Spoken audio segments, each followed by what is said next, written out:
Um, what do you think about perfect models and ads? I'm sorry, I can't understand you. No? Perfect models and ads. Perfect models and ads. There's no such thing as a perfect model because no one's perfect. Because I understand why people that's how you sell things, because people will think, yeah, this is what I will look like when whatever, when I buy this or whatever. But it's unrealistic.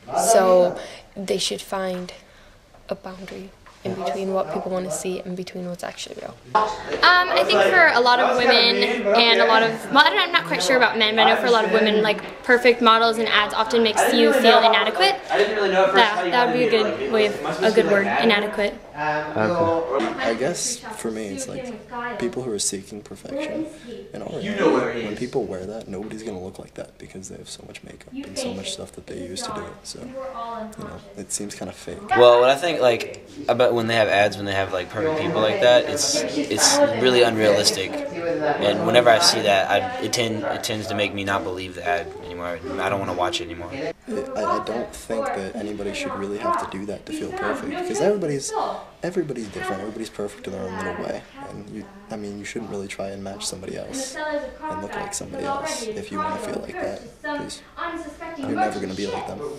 Yeah, Photoshop is just improving something that isn't there and that simply doesn't exist.